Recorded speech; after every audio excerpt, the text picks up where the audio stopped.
Watching Kyle's unboxing videos again? Yeah, he always finds the coolest...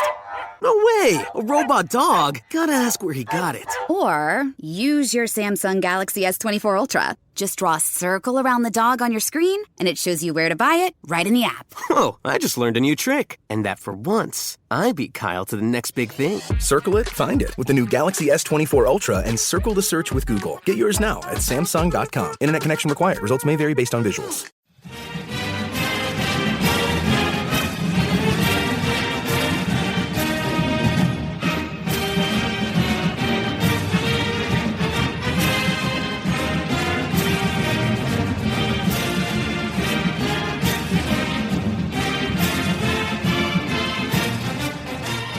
Hello, Duke fans, and welcome to episode 306 of the Duke Basketball Report podcast. It is Wednesday, April 14th, 2021. It's my mom's birthday, so happy birthday to my mom. I am Sam Klein. Klein. Yeah, that's right. That's right. She's great and deserves the birthday shout out. And it was my grandmother's birthday yesterday. So it's a big week in the family for birthdays. Wait. So your grandmother, who's your mom's mother, or your father's mother? Yes, my grandmother, who's my mom's mother. So your mom's mother had your mom the day after her own birthday? That is correct. That's serendipity, my friend. It was probably her toughest birthday. So with that, I am Sam Klein. I am your host for this episode. I am coming to you as I usually do from Boston. I'm joined as always by Donald Wine and Jason Evans. Donald is at home in Washington. Donald, how are you, sir?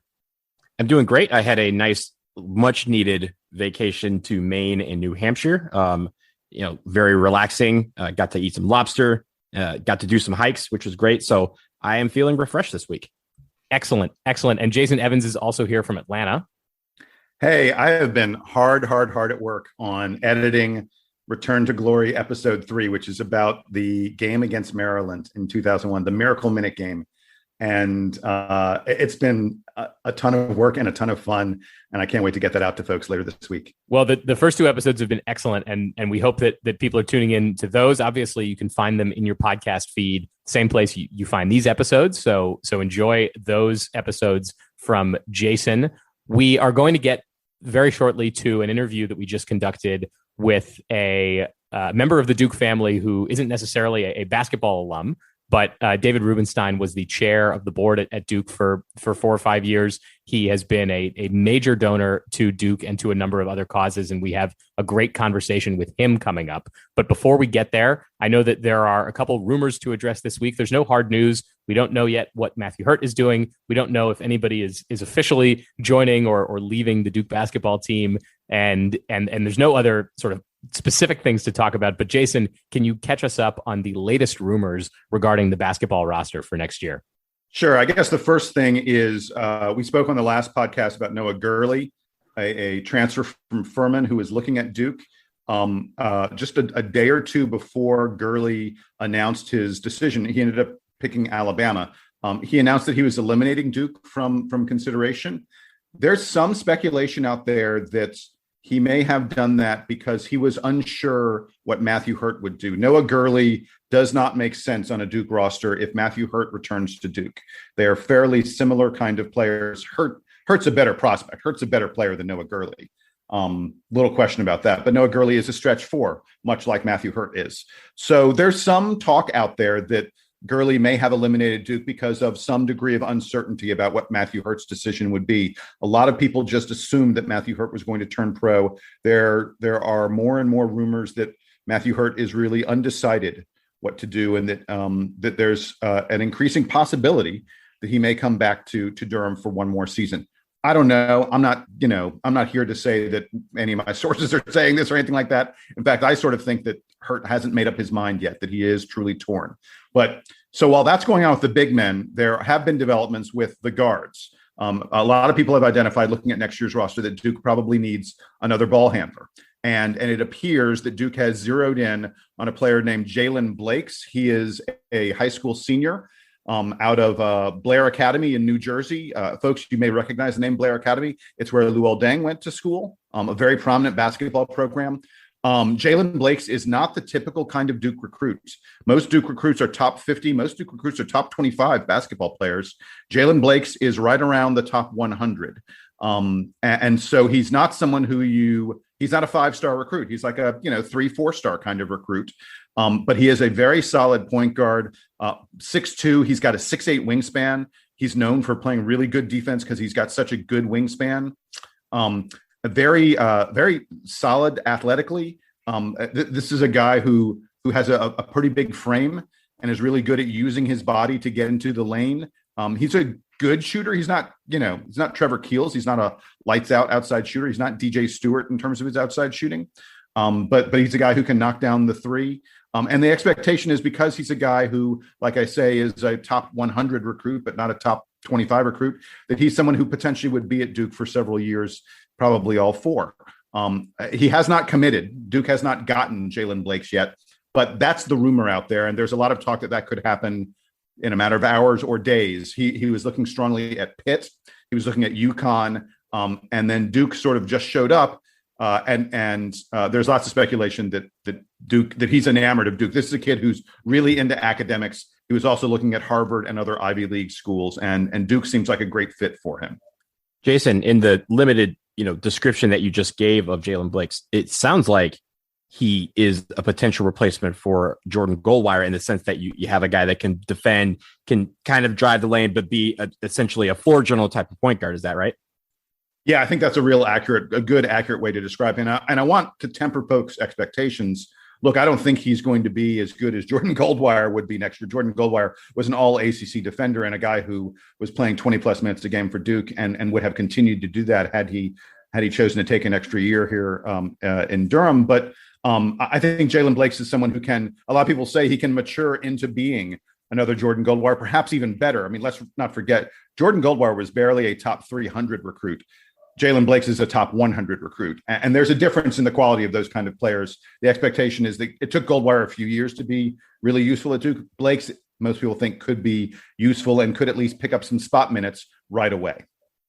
And of course, we'll keep monitoring that. My take on that is that it's going to be tough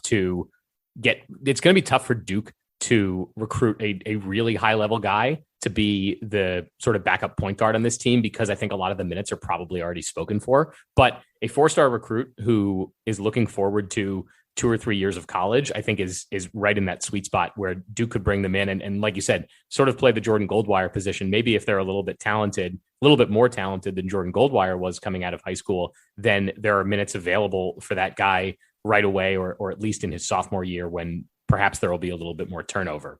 I think it's the same way at the power forward. I think the same thing happened with Noah Gurley. If you look at Duke right now, it's pretty easy to see 6, probably 7 guys who are going to get serious playing time. So if you're a recruit or a transfer, a guy in the transfer portal who wants playing time right away, it's tough to look at Duke and go, oh, that's the place I should go. It's guys like Jalen Blakes who recognize that they probably need a little bit of seasoning and they just want, they want a chance to get better in practice, and they want maybe occasional, spot minutes when you need them, 5, 7, 10 minutes a game. Those are the guys that are a sweet spot for Duke right now. And it's sort of a tricky position for Duke to be recruiting in, because they can't say, yes, there are minutes available for you next year. It's really, there are minutes available for you in 2 years if you work your butt off and are able to, show out during that season where you're more going to be a practice player than on the court. On the topic of waiting it out and sort of trusting the process, we have an interview coming up right now that I'm very excited to share with you. We've got, as I mentioned at the top, David Rubenstein, former chairman of the board at Duke and a very successful businessman in his own right, agreed to join us here on the Duke Basketball Report podcast. So listen to the music, and when we come back, we will be talking to David Rubenstein.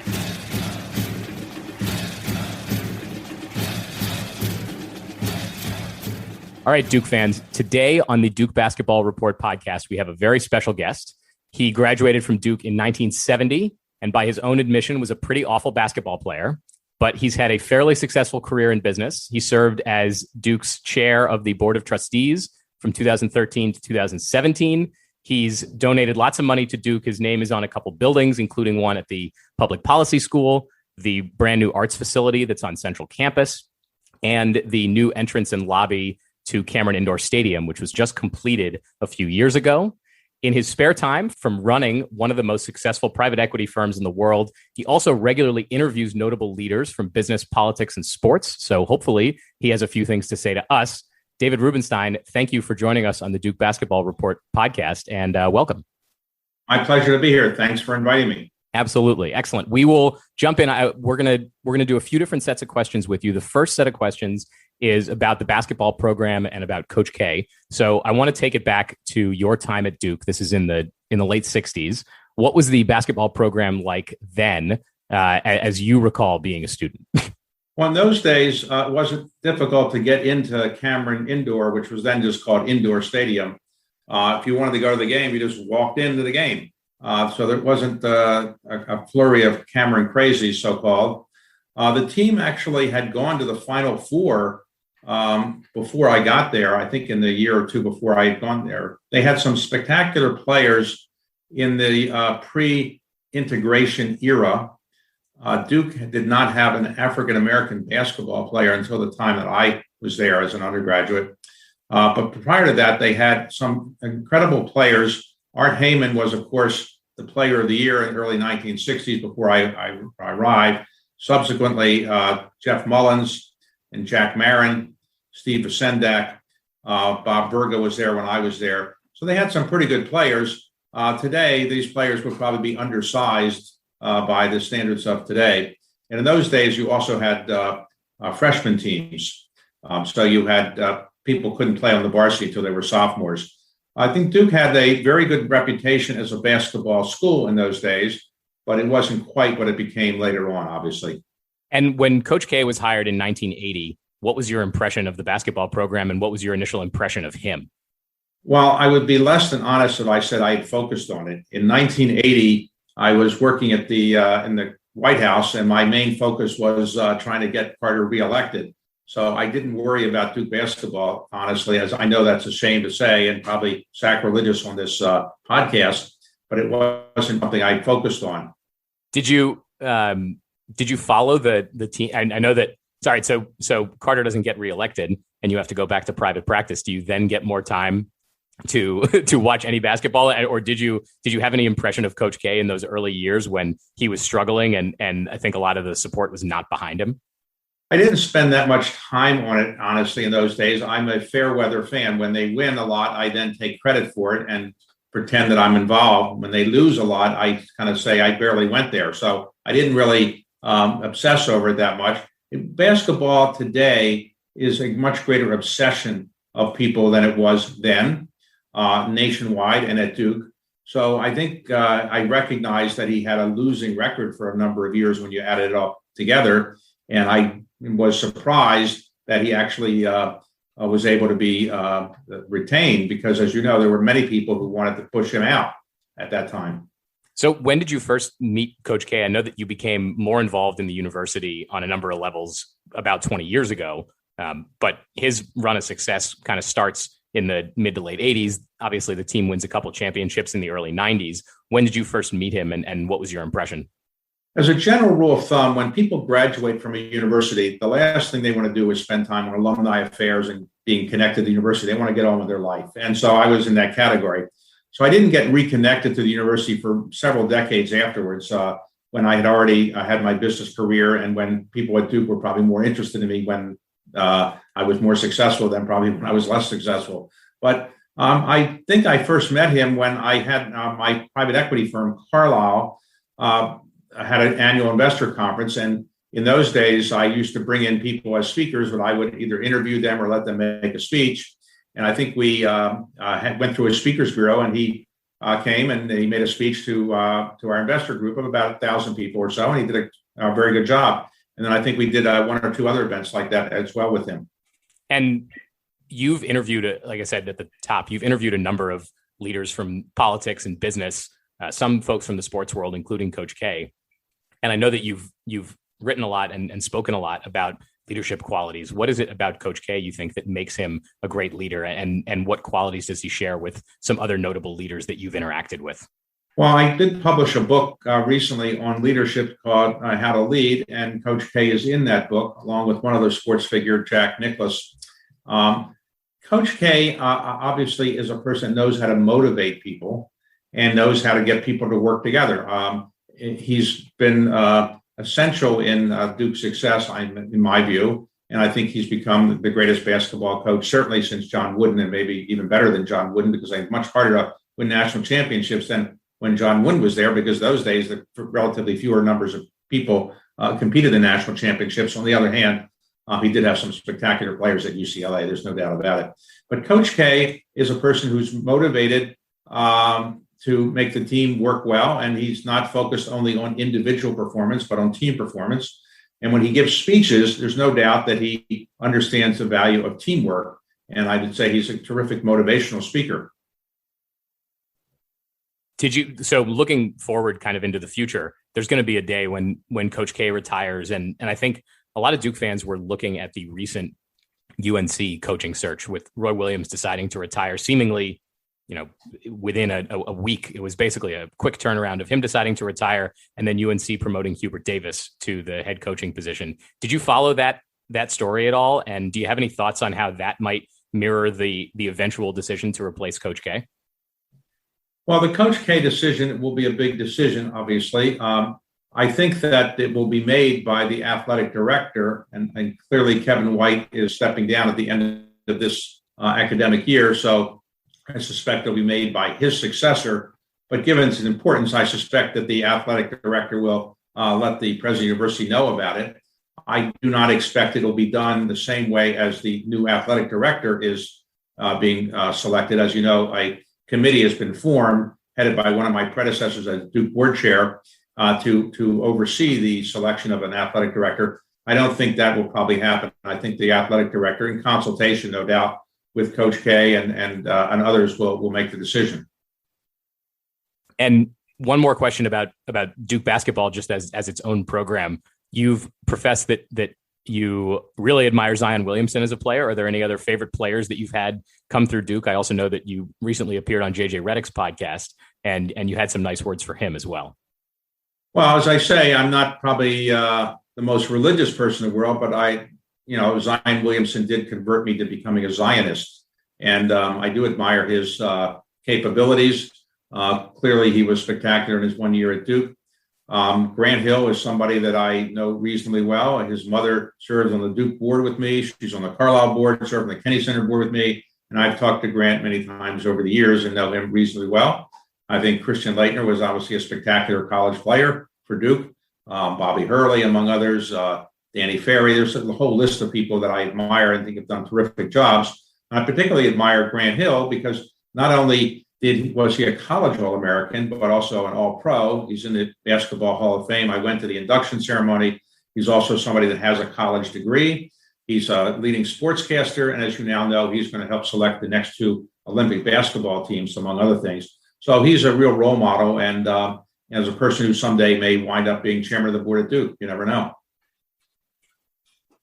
David, I want to shift gears to the philanthropy that you've done, not just for Duke, but elsewhere in this country, especially right here in Washington, D.C. But you mentioned before that you kind of wanted to get out and do your own thing, and then eventually came back to become involved in university development about 20 years ago. What motivated you to, at that time, decide to give so much time and money to Duke?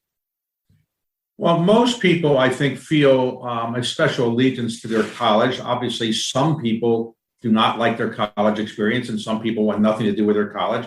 But as a general rule of thumb, most people feel they came of age in college, and most people look back reasonably favorably on their college experience. So when I became successful in the business world, I was confronted with the issue that many other financially successful people have. What do you do with the money? Do you give it all to your children and say, be spoiled and do whatever you want with the money or something like that? I don't think that was a good idea. You buy a lot of homes and artwork and yachts and planes and just say, look how rich I am. That wasn't really my style either. So I thought the best thing to do is to give the money away to useful causes and do it while I'm alive so I can see the benefit of it. And so I picked places that I've been involved with and that were very helpful to me. Duke gave me a scholarship when I could use a scholarship when I was very young and didn't have much money. And so I thought I owed Duke a fair bit. And so I wanted to repay that to the extent that I could by getting involved with Duke financially, but also by serving ultimately on the board and so forth. And you mentioned as a member of the board of trustees, you And as the chairman, you helped make some major strategic decisions for Duke, like hiring the current president, Vincent Price, overseeing Duke Forward, a very successful fundraising campaign. How does the basketball program and just the athletic department in general fit into the broader university decision-making? Duke University is unique in that there are very few universities that try to have first-class, world-class athletics and first-class, world-class academics. It's not easy to do. There are many very good basketball and football schools where academics is not that important. And there are many great academic schools where athletics is not that important. Duke is like Stanford, and I would say there are a few other schools like this, which try to have world-class academics and world-class athletics. It's not easy to do. Duke has done quite well in many sports, not just basketball. But I think when you take a look at it, the amount of money that it costs Duke to do this is not all that great.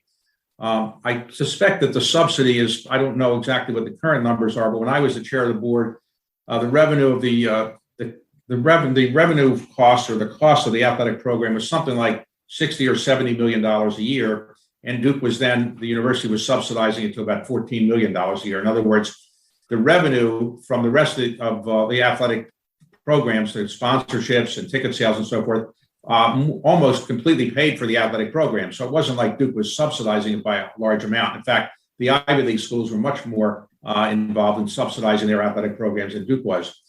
If you were to create a new university today, de novo, would you create a university with athletics as important as it is to Duke? You know, you can debate that. Stanford has the same debate, I suspect, as well. But given the history that Duke has had and success, certainly in basketball, but in other so-called Olympic sports and with other kinds of things we've done over the years, I think that it's a very important part of Duke's DNA. And I think if basketball were to be de-emphasized or athletics de-emphasized, Duke would be a different university. Obviously, the Ivy League schools have a different approach to it, and they do quite well in academics, but I think it's a different environment than Duke. So I think the alumni base is quite happy with the current mix of athletics and academics. Clearly, they would always like us to win more basketball games and more football games, but I think it's a pretty good balance that we have between academics and athletics at Duke right now. And as Sam mentioned at the top, you know, your philanthropic efforts is not just Duke. You know, I can, you know, as a DC resident, I don't have to walk very far to see several places and projects or artifacts that you have graciously donated your time or money towards. How do you prioritize all of these different efforts that you clearly have such an interest in? Well, a lot of what I've done in Washington is what I call patriotic philanthropy, to give back to Washington, to remind people the history and heritage of our country, the good and the bad. And therefore, I got involved by either giving financial support to rehabilitating certain monuments, memorials, or serving on the board of various organizations. So for the last dozen years, I've been the chairman of the board of the Kennedy Center, which is a performing arts center here. I recently stepped down from being the chairman of the Smithsonian. I did that for a number of years. I am still chair of the Library of Congress board. I'm on the National Gallery of Art board and a number of other organizations in Washington. So I enjoy doing this. And I think philanthropy is an ancient Greek word that really means loving humanity. It doesn't mean just rich people writing checks. So my view, if you give your time, your energy, and your ideas, that's also very valuable. And so I try to do that as well. And I've been very pleased with it. And in the end, what are you going to do with the money, and what are you going to do with your time? So I think if you just be buried with all your money and have a big bank account and build a pyramid to yourself, I'm not sure that's the best way to use money and the best way to live your life. I think everybody should say, what am I doing on the face of the earth? How did I get here? What am I doing? What's my purpose? And I think people should come to the conclusion that in the end, you're trying to help other people. And that's the most satisfying thing in life you can do. Help other people. And if you do that, I think you'll have a more enjoyable life. And so I discovered that principle not too long ago, and I'm happily involved in doing it. My biggest concern is I'm not going to live forever. So I've got to rush to get what I want to get done as soon as possible, get it done now. David, that's a beautiful philosophy. I just want to turn our conversation for a moment to college athletics in general, and some big issues that it is facing, that's changing literally in these very moments that we're going through right now. We keep hearing that the NCAA is going to give opportunities to students to benefit from their own brands. And I'm talking about being able to market their name, image, and likeness here. I'm just wondering how you personally feel about that change coming to college athletics. And as a prominent university and alumni leader, how do you think those changes will affect the way Duke interacts with their athletes? Again, I don't speak for Duke at this point. I'm not on the board, and I only speak for myself. I would say that it seems inevitable that we're heading in that direction. And I suspect the direction will go further than just letting people benefit from their images. If 10 years or 20 years from today, athletes in major college sports are not compensated by more than just getting compensation for their images, I would be surprised. As you know, a former Duke basketball player, deceased now, Dick DeVinzio, led an effort to have college athletes be compensated while they're in college. Now, at the time, people thought he was way out of line in terms of what was good for Duke or college basketball. Today, I would say many of his thoughts are probably more consistent with what many other people think.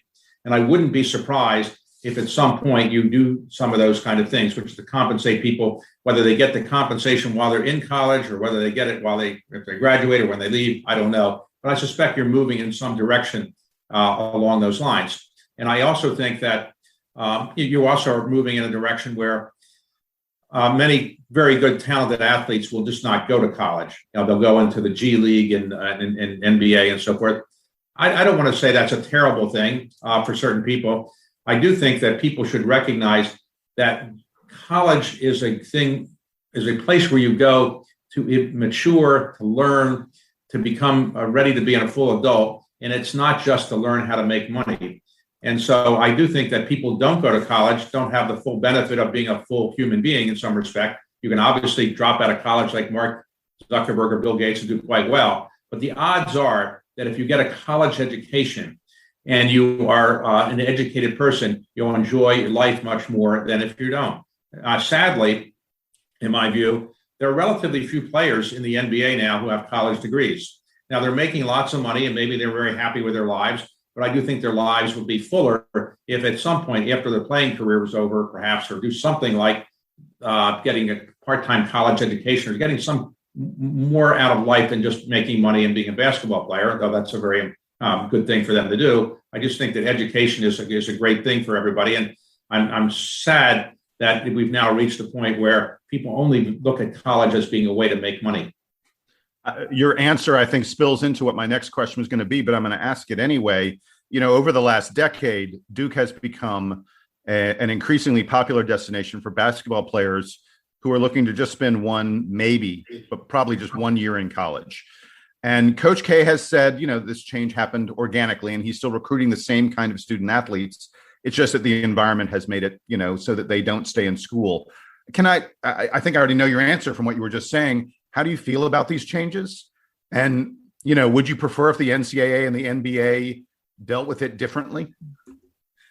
Obviously, it's a complicated question because you can't say to young men, look, you don't have the right to earn your living the way you want to earn it until you get a college degree. We don't say that about other people in entrepreneurial ventures. People drop out of college all the time or don't go to college. They start entrepreneurial ventures and they're not involved in athletics and they do quite well and life goes on. So I would say Coach K, as you all know, because you know much more about Duke basketball than I do, he used to have a rule that unless everybody on the team graduated, he wouldn't put the banner up on the Cameron Indoor. He had to change that when he started getting ones and dones and twos and dones, and he wasn't happy about it, but he recognized life had changed and the world had to move forward in the way it was moving forward. I suspect that, at some point we'll have a situation where people who are ones and dones will find some way of getting a college education. I think society should encourage them to do so. As we all know, when you drop out of college after 3 years, let's say Michael Jordan, I didn't finish his senior year, and a number of other people at Duke did not finish their senior year. Elton Brand left after a sophomore year. They had spectacular pro careers. I think when you graduate, when you leave after 3 years, there's a reasonably good chance you'll come back and get a college degree at some point. Leave after 2 years, modest chance, but probably. If you leave after 1 year, I think the chance of those people going back and getting a college degree is really, really small. I haven't seen the statistics, But I'd be very surprised if the ones and dones have gone back and gotten college degrees part-time or after they finished their college career, their professional career. The thing that I think people should focus on is this. Most people that go into the NBA are not Michael Jordan. They're not people like Zion Williamson. They are people that have an average of about 3 years in the NBA, 3 to 4 years. And then after 3 or 4 years, they're 25, 26 years old. They're out of the NBA. What are they going to do? Well, they're going to maybe be a college basketball coach, a high school basketball coach, nothing wrong with that, but they're not going to have the income that they once thought they were going to have. I also sometimes regret seeing people who go into the NBA draft thinking they're going to be a lottery pick, and then they find out that they're picked on the second round or they're not picked at all. And as you all know, the chance of your being an NBA player, if you're not picked at all, is very, very small. And even getting on the second round, it's pretty de minimis. So in terms of being a college player, a professional basketball player. So I wish that there was a better way to educate some of these young players that they're not going to make a fortune being an NBA star. There just are a limited number of NBA players that are going to make large sums of money.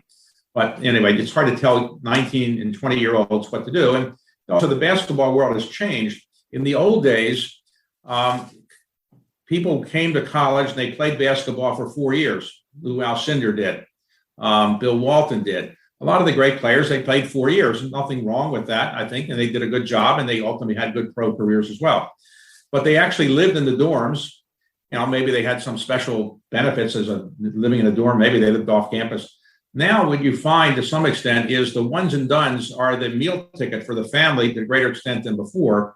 And so the families sometimes move to the city where their son is going to play basketball, and that the son really lives at home. And there's nothing wrong with living at home with your parents, and you have home cooking and so forth. It doesn't necessarily give the coach as much influence over the player as before when he's living at home. And then the family just as soon as the player finishes the NCAA tournament, he drops out of college. I wish it were the case that people would come to Duke or other places, and if they're one and done, at least finish the academic year, go to classes and try to get academic credit. But I realize that may be difficult to do. It is interesting. I'm not sure there's any other sport where people are basically going to college just for 1 year and dropping out. Even football, you tend to spend 2 or 3 years in playing NCAA football before you go to the pros. So it's a unique phenomenon, but I don't want to be like the person who's the little Dutch boy with the finger in the dike saying, no, hold back the dam because I want to stop the world from moving forward. The world's moved in this direction, and it's obviously worked well for some people. Take Zion Williamson. I admire him for willing to play at Duke after he was injured. Remember, after the injury, there was a lot of pressure on him to say to not go back and play because he could have gotten hurt, and then the enormous amount of money he was going to make was gone. But he came back and he played, and I admire him for that. I hope someday he'll come back and get a college degree, but I don't know that that's in his plans. I just don't know. I have to tell you, David, if I could appoint someone the czar of college basketball or all of basketball, based on what you're saying, I wish you could be it. But unfortunately, such a position does not exist. And I know you're very busy with other things. We're going to wrap things up now the way we wrap up virtually every interview we do here on the DBR podcast, which is by asking you to give us a good story about Coach K. Usually we're asking a player and they tell us some story about, Coach K motivating them in the locker room, but you obviously have a very different relationship with him. Give me your best, your funniest, your most interesting Coach K story. Well, I would say Coach K is a person who doesn't like to tell people this, but when I was the chair of the board, we won a national championship in 2015. And I've been telling people ever since then that we won that because I was sending in the plays from the sidelines. And they were hand signals. And I was sending them in. Coach K was getting those signals. And I don't know if it was legal to do that or not. I know you're not supposed to coach from the sidelines in tennis, but Coach K said he needed my help. And so I was sending in the hand signals and he was doing what I was saying. So, I got a ring for the championship. I have that ring. It weighs about 3 pounds. And then I went to the White House ceremony that we had. And I think that was really because Coach K knew that without my hand signals coming in, he wouldn't have been able to win that game. I said, put Grayson Allen in. And he didn't want to put Grayson Allen in, but he did. And we won the championship. So, that was, I think Coach K is very nice not to have to have to admit it, but he does recognize privately that it was up to me, and I was the one who really made the key plays that enabled him to win that last national championship. But I don't mind his not bragging about it that much, and I don't mind his not saying, Rubenstein was the one who made it possible for me to win that championship. That's okay. That's a good one. I'm not sure that's real, but that's a great story. Thank you very much, sir. My pleasure. David, thank you for joining us today on the Duke Basketball Report podcast. I think this was a fun conversation about your career and about your relationship with Duke. So appreciate you taking the time with us. Thanks a lot. Good luck to you guys.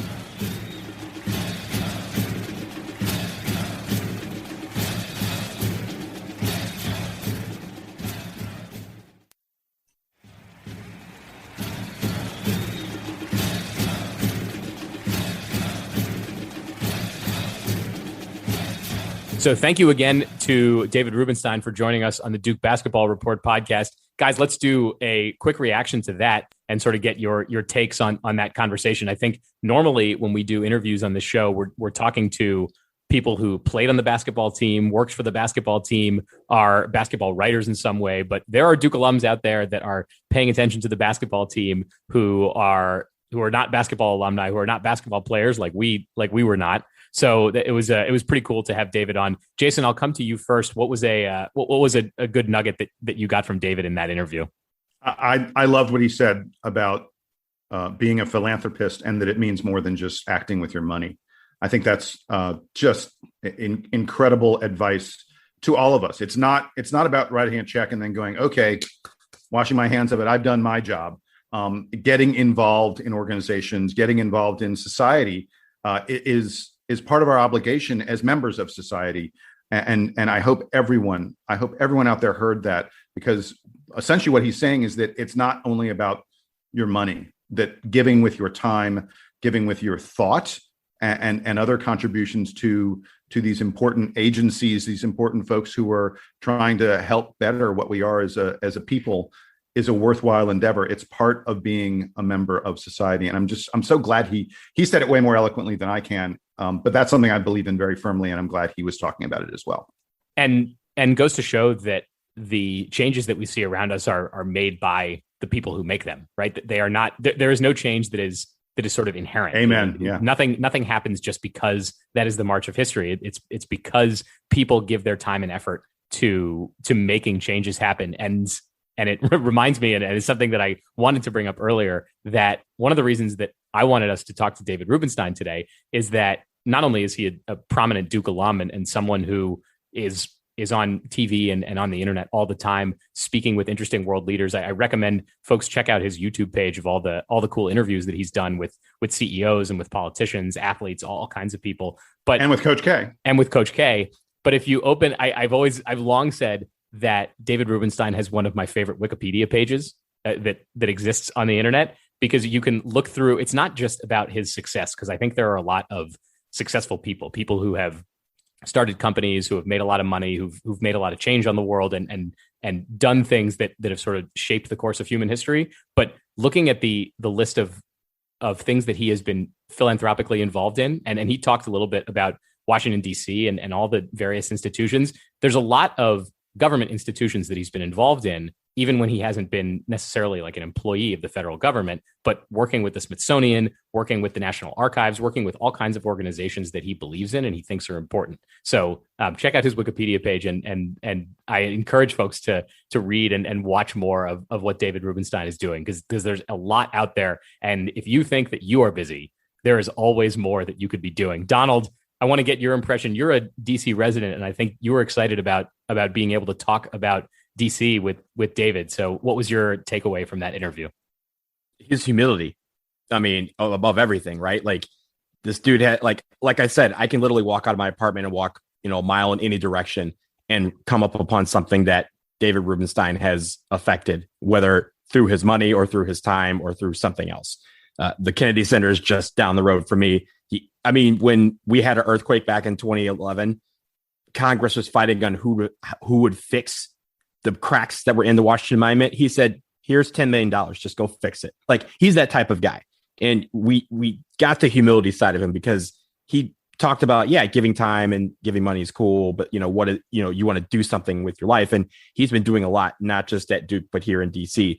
I do regret that we didn't get to ask him about what was going through his mind when he tried to buy the rules of basketball, which, if you remember the old 30 for 30 about the rules of basketball, Kansas was trying to buy it for the Fog Allen Fieldhouse, and they were like, there's some anonymous donor who's trying to outbid you, and he's David Rubenstein, just like, I thought it would be pretty cool for Cameron Indoor Stadium. So I regret we didn't get to ask about that, but just really overall the philanthropy, the humility, and just his worldview on a lot of things. He brought up his answers to Jason's questions about NLI and that sort of thing leads me to some questions that I may have for a couple of guests we are hoping to secure down the road. But it is definitely, the conversation with him is just one that has left me thinking. And I think that's part of the idea of interviewing a guy like David Rubenstein. You leave with more questions about yourself and just about how you can apply what he said to the world.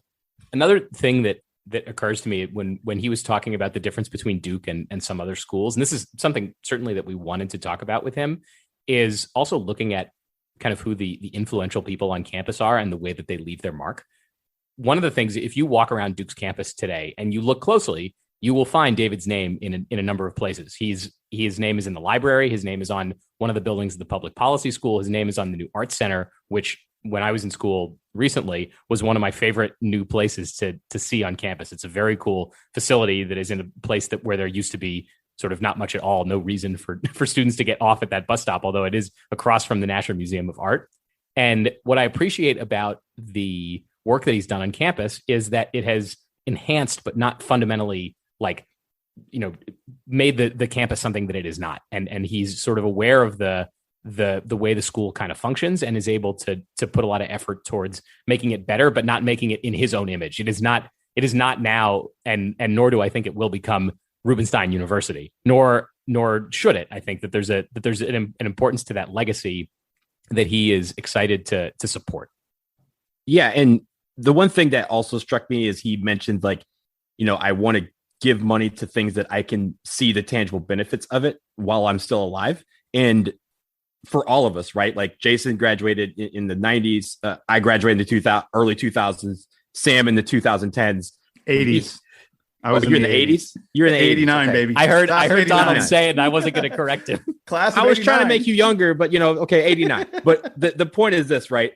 The Durham that Jason went to school in is not the Durham that exists now. The Durham that I went to school in, or Sam went to school in, and even the Duke that we all went to school in, is not the Duke that exists today. So just the tangible benefit of us being able as alums to go back and see these new additions. We really have a lot to compliment David Rubenstein for, but really in the last 5 or 6 years under his leadership, Duke has become a much more beautiful place than it even was back when we decided to go there. So really just, again, that humility where he's just kind of saying, I'm just giving money to stuff and it's pretty cool. No, these things are really cool that he's doing. And some of the things that he has invested his time and money in have really benefited not just us as alums, but the future of Duke University.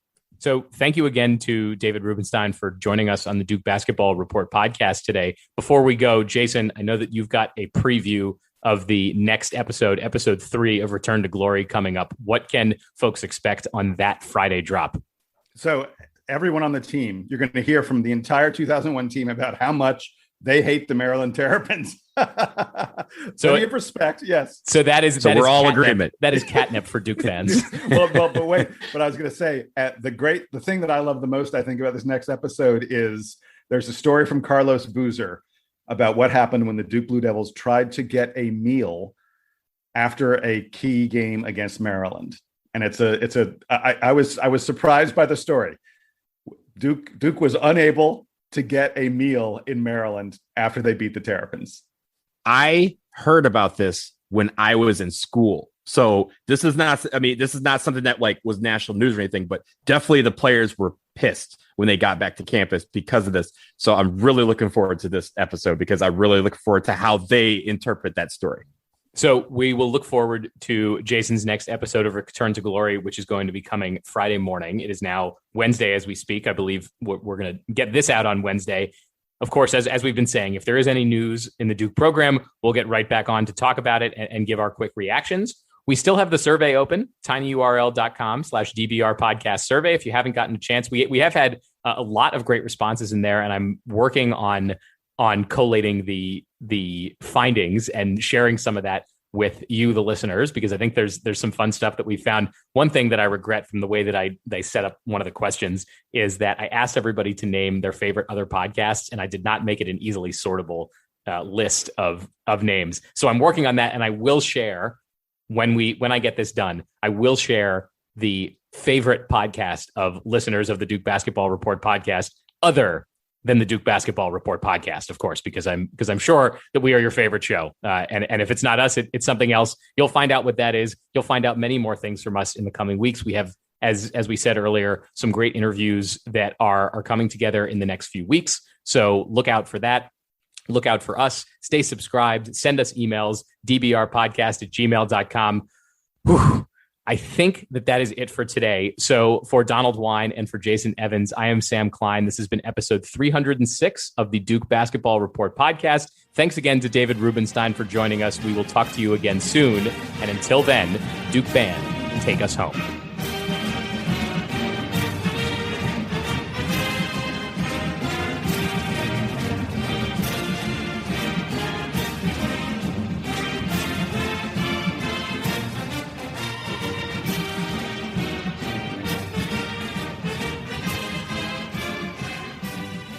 David, thank you for joining us.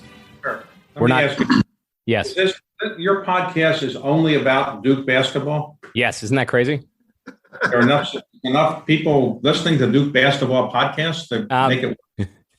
So it was. You'd be shocked. It was started. We started it as a passion project. So yes, the number of listeners required is 0. We just like doing it. Okay, and so you do it how frequently? Normally like once or like twice a week during the season, and then during the off season, which honestly actually starts in May as opposed to right after the season ends, because there's so much like transfers and off season stuff. I'd say we're recording twice a week through April, and then in May we go down to like maybe a little less than once a week, depending on the news. And then how many people are that many people that care about Duke basketball? I didn't know. Okay. I'm surprised you don't think there are enough of them. I would say we have thousands of listeners, but we would like to have more. You could always use more, but okay. But you do this. It's not a for-profit thing because you don't get sponsored. We make a very small amount on sponsorship. It is not sustaining any of us. Okay, it buys us a dinner. It's more fun.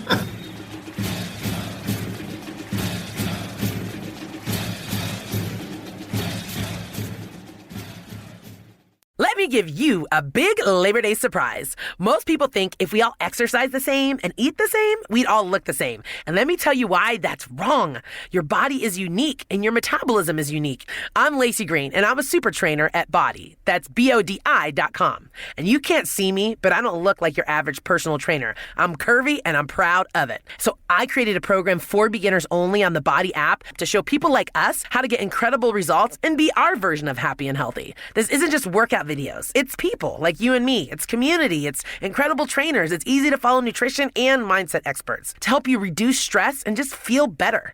And you can get started with my new program called For Beginners Only. Now, here's the big surprise. If you go to body.com right now, that's BODI.com, not only can you get everything Body has to offer at 50% off with an annual membership, you'll also get an additional 20% off, but only during Labor Day weekend. Let's do this together. Go to body.com. That's body with an I.com.